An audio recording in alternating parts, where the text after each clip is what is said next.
thank you. Thank you, first of all, to Vice President Harris. Thanks for putting your trust in me and for inviting me to be part of this incredible campaign. And a thank you to President Joe Biden for 4 years of strong, historic leadership.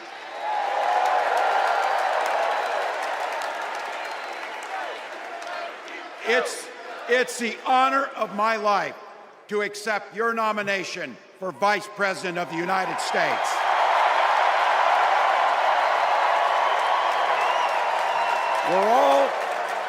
We're all here tonight for one beautiful, simple reason. We love this country. So thank you to all of you here in Chicago and all of you watching at home tonight.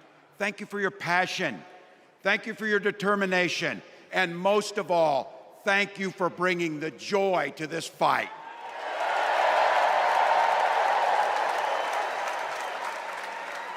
Now, I grew up in Butte, Nebraska, a town of 400 people. I had 24 kids in my high school class, and none of them went to Yale. But I'll tell you what, growing up in a small town like that, you learn how to take care of each other. That family down the road, they may not think like you do. They may not pray like you do. They may not love like you do, but they're your neighbors. And you look out for them, and they look out for you. Everybody belongs, and everybody has a responsibility to contribute. For me, it was serving in the Army National Guard. I joined up 2 days after my 17th birthday, and I proudly wore our nation's uniform for 24 years. My dad, a Korean War era Army veteran, died of lung cancer a couple years later. He left behind a mountain of medical debt. Thank God for Social Security survivor benefits. And thank God for the GI Bill that allowed my dad and me to go to college, and millions of other Americans. Eventually, like the rest of my family, I fell in love with teaching. Three out of 4 of us married teachers. I wound up teaching social studies and coaching football at Mankato West High School. Go Scarlets! We ran a 44 defense. We played through to the whistle on every single play, and we even won a state championship. Never closed the yearbook, people. But it was those players and my students who inspired me to run for Congress. They saw in me what I had hoped to instill in them, a commitment to the common good, an understanding that we're all in this together, and the belief that a single person can make a real difference for their neighbors. So there I was, a 40-something high school teacher with little kids, 0 political experience, and no money, running in a deep red district. But you know what? Never underestimate a public school teacher. Never.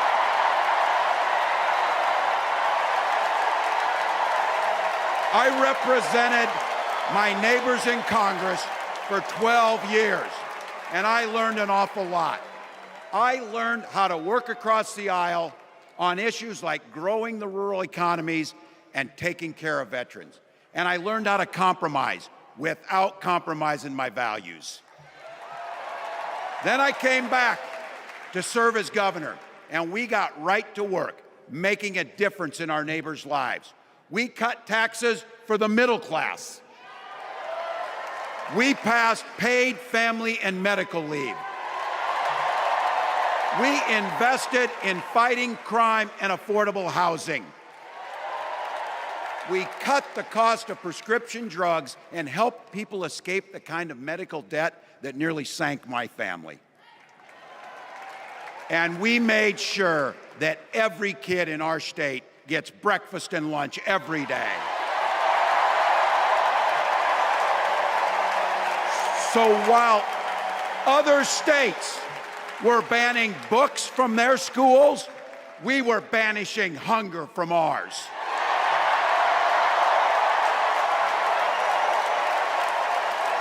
We also protected reproductive freedom because in Minnesota, we respect our neighbors and the personal choices they make. And even if we wouldn't make those same choices for ourselves, we've got a golden rule. Mind your own damn business.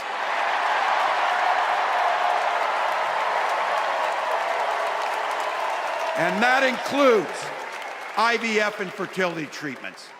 And this is personal for Gwen and I. If you've never experienced the hell that is infertility, I guarantee you, you know somebody who has. And I can remember praying each night for a phone call. The pit in your stomach when the phone would ring, and the absolute agony when we heard the treatments hadn't worked. It took Gwen and I years, but we had access to fertility treatments. And when our daughter was born, we named her Hope. Hope, Gus, and Gwen, you are my entire world, and I love you.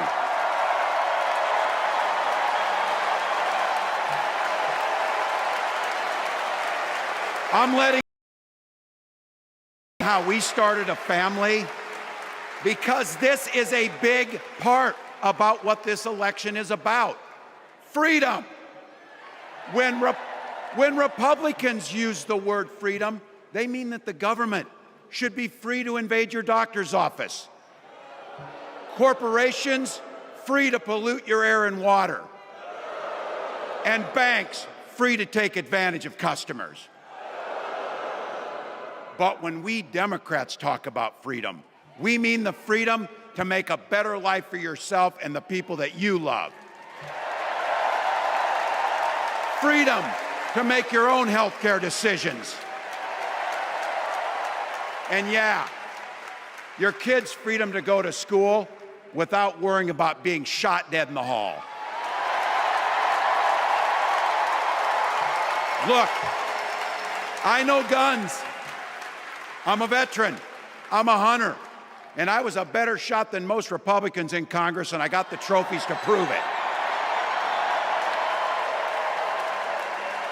But I'm also a dad. I believe in the Second Amendment, but I also believe our first responsibility is to keep our kids safe.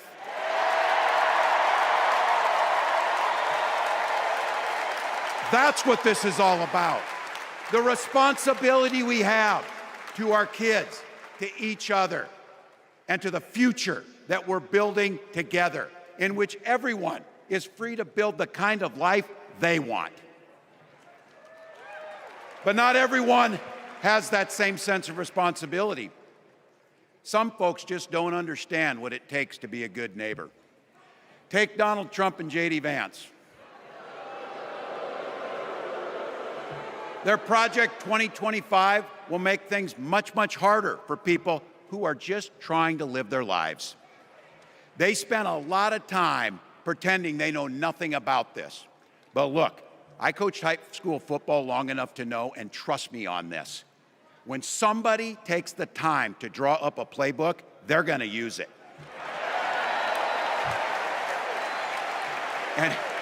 And we know if these guys get back in the White House, they'll start jacking up the costs on the middle class, they'll repeal the Affordable Care Act, they'll gut Social Security and Medicare,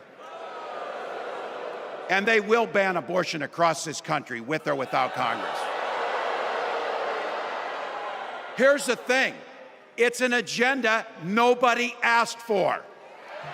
It's an agenda that serves nobody except the richest and the most extreme amongst us.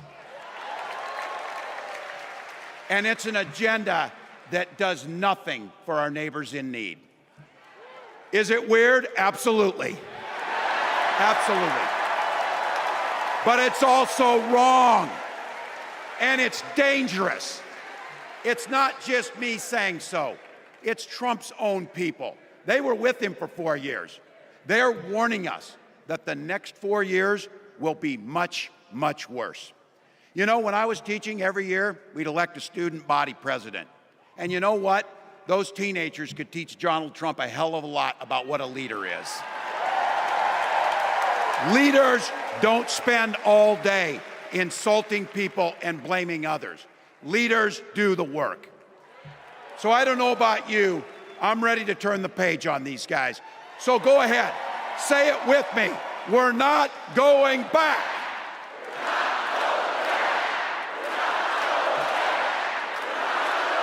We've got something better to offer the American people. It starts with our candidate, Kamala Harris.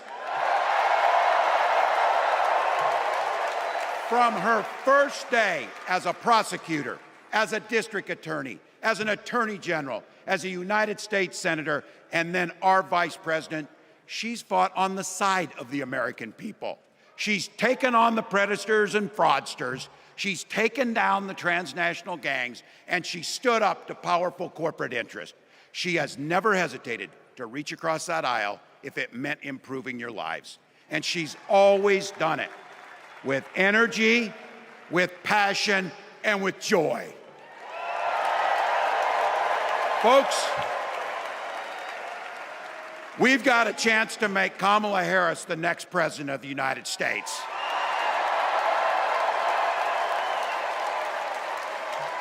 But I think we owe it to the American people to tell them exactly what she'd do as president before we ask them for their votes. So here, this is the part, clip and save it and send it to your undecided relatives so they know. If you're a middle-class family or a family trying to get into the middle class, Kamala Harris is going to cut your taxes. If you're getting squeezed by prescription drug prices, Kamala Harris is going to take on Big Pharma. If you're hoping to buy a home, Kamala Harris is going to help make it more affordable. And no matter who you are, Kamala Harris is going to stand up and fight for your freedom to live the life that you want to lead. Because that's what we want for ourselves, and it's what we want for our neighbors. You know, you might not know it, but I haven't given a lot of big speeches like this. But I have given a lot of pep talks. So let me finish with this, team. It's the fourth quarter. We're down a field goal, but we're on offense and we've got the ball. We're driving down the field. And boy, do we have the right team. Kamala Harris is tough. Kamala Harris is experienced, and Kamala Harris is ready. Our job for everyone watching is to get in the trenches and do the blocking and tackling. 1 inch at a time, 1 yard at a time, 1 phone call at a time, 1 door knock at a time, 1 $5 donation at a time. Look, we got 76 days. That's nothing. There'll be time to sleep when you're dead. We're going to leave it on the field. That's how we'll keep moving forward. That's how we'll turn the page on Donald Trump. That's how we'll build a country where workers come first. Healthcare and housing are human rights. And the government stays the hell out of your bedroom.